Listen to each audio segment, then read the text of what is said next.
What's going on, everyone? This is Kevin here, coming at you with Motorola Moto G Stylus 5G 2023 tips and tricks and hidden features. So stay tuned if you want to learn how to get the most out of your device.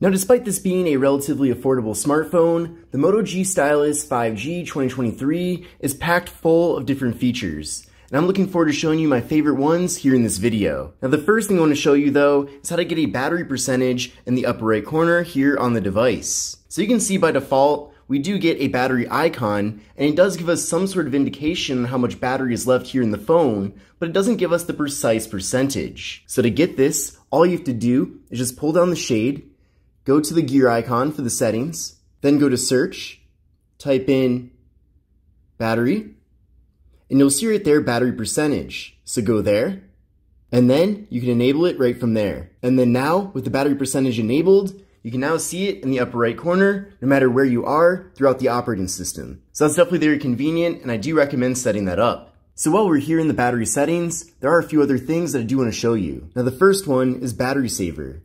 So with this device, thankfully we are getting a very large 5000 milliamp hour battery, so you should expect to get really good battery life. But if you do find yourself in a situation where you know you're not going to have access to a charger anytime soon, but at the same time your phone is running low on battery, then battery saver probably will come in handy for you. Now basically, once battery saver is enabled, it's going to cut out a lot of different background tasks. It's also switching the phone to dark theme and some other things as well, and in return for that, the battery is going to last a lot longer. Now, I typically wouldn't recommend enabling battery saver all the time for no reason. I'd really just use it when you think you're really going to need it, because you're not going to be getting the full experience out of this device with battery saver enabled. But in those times where it is necessary, having battery saver is definitely better than having the phone run completely out of battery. In addition to that, you can see that by default, when the phone does reach 90% charge, battery saver will turn off. And if you do find yourself using battery saver on a pretty consistent basis, and especially during a certain time of the day, you can actually set a schedule for this. So if there is a certain time of day where you always notice the phone's running low on battery, you can always set a schedule for the phone to go to battery saver during that part of the day. And then another option here that's actually not enabled by default, but you might want to consider it, is optimized charging. So basically with this enabled, the phone will recharge in a certain way that will prolong the health of the phone's battery. So you'll find this with any smartphone, but basically the more you recharge the device, the battery will not hold up quite as well. So basically with optimized charging enabled, it'll recharge the phone up to 80% very quickly, but then the remaining 20% will be a bit slower, but in exchange for that, it will put a lot less stress on the battery. The next thing I want to show you is a quick and convenient way to access the camera app on the phone, and you can do this from anywhere throughout the operating system. And all you have to do is just double press on the power button. However, you do have to enable this, so let me show you how to do that. So you're going to pull down the shade, go to the settings, go to search, and then you're going to type in double. And you'll see right there, double press power key. Now this is under the gestures settings, and there's a lot of good stuff here, but for now I'm going to show you this one. And you can see by default, if you double press on the power key, it does nothing, but you can actually have it launch the camera. So there we go, that's now set up. I'm now going to double press on that button, and then you can see here that since this is my first time using it, it does ask me which camera app I want to use. I'm going to choose the regular camera, go to always. We'll try that one more time. And you can see, it quickly takes me to the camera app, no matter where I am in the phone's operating system. So that's really convenient. Now the next thing I want to do is show you how to take a screenshot with the Motorola Moto G Stylus 5G 2023. And there's multiple methods I'm going to show you on how to take a screenshot here with the device. Now the first way to take a screenshot is to simply hold down the volume down and power button at the same time for about a second. So just like that, took the screenshot. Then from there you can edit it, share it, or delete it. Now the second way to take a screenshot is done through the recent apps button. So this does require you to have that actual app that you want to take a screenshot of in your recent apps. But once you do that, for example, I'm going to take a screenshot of this page here. You're going to go to your recent apps button, and then you'll see right here a button that says screenshot. Tap on that, and it takes the screenshot. The next method to take a screenshot with the phone involves the stylus. So pop out the stylus, and you'll see right here a button there. Tap on that, and the phone will take a screenshot. And then the final way to take a screenshot with this device is a feature called 3-finger screenshot. It's pretty self-explanatory, but basically take 3 fingers, place them on the display, and the phone will take a screenshot using that method. But that's how to take a screenshot with the Moto G Stylus 5G 2023. Now with the Moto G Stylus 5G 2023, we do have multiple options when it comes to the navigation here on the phone. Now one way that you can do navigation is with the 3-button Android navigation. As you can see right here, we have the back button, home button, and then also your recent apps button. But we also have the option for gesture-based navigation. So to switch this, you're going to pull down the shade, go to the settings, and then you're going to search up Nav. And then you're going to see right here, System Navigation, go there, then go here, and you'll see that we do indeed have 3-button navigation enabled. But let's now give gesture-based navigation a try, and I know this is not for everybody, but if you've never used it before, I do recommend at least seeing if you prefer that. But we're going to enable gesture-based navigation, and then now you'll see that instead of those 3 buttons, we just have one line down at the bottom here. So to use this, you're going to swipe up to go home, swipe partially up to go to recent apps, and then swipe from the side to go back. And in addition to that, if you go to this gear icon on the right side here, it will give you the ability to hide the navigation bar. So if you go there, then the line will disappear, but the same functionality remains. Now earlier in the video, I mentioned that there's a whole gesture settings area that basically gives you a lot of different abilities. Some of them are already enabled by default, but others are not. So let's go to that right now. Basically, we're gonna swipe down again, go to the gear icon for the settings, but this time we're going to go down to where it says gestures. So go there and you'll see that we have a list of tons of different functionalities. Now the first one I'll show you here is called Sidebar. So basically you can multitask by opening your favorite apps in freeform or full screen windows. So we'll go there.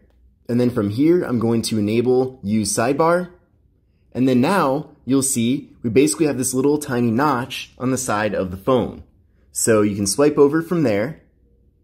And there's a little tutorial, but basically we have quick access here to a lot of different applications. Now you can move this around if you want to, and then if you want to have it disappear, just tap outside of it. But basically you can pull up any of these apps, like the calculator for example, and it will float in its own window above the whole operating system. So I can still use the whole phone as normal, but you can see the app is now floating above here. Now if I want to as well, I can have the app disappear. So it now goes into this little mini icon right there, and then I can have it pop back out again. Or if from here I want it to go full screen, I can do that too. So that's definitely a really cool feature. Now in addition to that, you can go to this button right here and access any app that's installed on the device. So that's really convenient, and you don't have to just do this from the home screen. You can be in a different app as well and do the same thing. So that's really convenient. And in addition to that, you can go to the settings for this, and you can even pick different tools or even some of your contacts and put them in that sidebar as well. We can even go down here to more settings, and from here, you can actually have apps open in full screen if you want to, instead of in that freeform kind of windowed mode. Now heading back over to the gesture settings here, there's some other ones I want to show you. Now this one is called One-Handed Mode. So if we go here, we can give this a try. So basically with this device, you probably noticed, but it has a very large display at 6.6 inches. And it can be very difficult, if not impossible, to reach all portions of the operating system when using this phone with just one hand. So thankfully with One-Handed Mode, if you have gesture-based navigation enabled, then all you have to do is simply swipe down on that bottom line, and then it pulls the whole display down. So then I can now access other portions of the operating system with just one hand. And if you want to as well, you can switch this to show notifications, and then if I swipe down, it then pulls down the notifications. And then I can swipe up to have that go back up. Now in addition to that, there's also an option here that's called One-Handed Mode Shortcut. So once that's enabled, you basically get this little accessibility button here on the right side, and then instead of swiping down on that navigation line, you can just tap here and it moves the whole display down instead. So that's really cool as well. And what's also awesome is that if you do have the phone in 3-button navigation mode, you can still use One-Handed Mode if you do have that little side button enabled. Now there's a few more things I want to show you here. Next up is put display to sleep and then jump to lock screen. So we'll give those a try. I'm going to enable these right now. And then now with those enabled, if I have the display off and I double tap, it'll take me to the lock screen. And then if I double tap again, it'll turn off the phone's display. Now the next one I want to show you here is called swipe to split. So you can see apps in split screen by swiping back and forth. So we'll enable that. And then if you swipe over like that, it now puts it into that split screen mode. So I'll now give this a try. And there we go. Now I'll choose my secondary application, which you can choose from your recent apps. I'm going to pick the calculator. And then now we have everything split 50-50 between the web browser and calculator app. And if I want one of these apps to take up more space than the other, maybe I want the calculator a little bit bigger, but then the browser smaller, I can make that adjustment as well, or the other way around. And then if I want one of the apps to completely take over, then I can swipe completely in one direction or the other. And then taking a look at these other options as well, we have quick launch. So double tap on the back of the phone to trigger custom actions. So I'm going to then go to the settings here and choose what action I want. So you can see there's a list of different ones here. So a lot of different options. I'm gonna go to open app, and then you can choose from any app here on the phone. So I'm gonna pick, for this example, the calculator. And then now I'll double tap on the back of the device. And there we go, it pulled up the calculator. That's really cool. The next one here is quick capture. This is already enabled by default, but basically you can twist your wrist quickly to open the camera. And there we go, it opened the camera just like that. There's also fast flashlight, so turn the flashlight on by moving the phone in 2 chopping motions. There we go, it's on. And then now the flashlight's off. And then the last one I'll show you here is called Flip for DND. So we'll enable that. And then basically, if you put the phone face flat, it'll then put the phone in Do Not Disturb mode. And then if you pick it up, it'll take it out of that mode and then back to normal. And then the last thing I want to show you are some display settings for the Moto G Stylus 5G 2023. So we're going to pull down the shade here, go to the gear icon for the settings. Then from there, we're going to go to display, which is right there. Now there is a lot here, and I'm only going to show you some different highlights, but the first thing I want to show you is dark theme.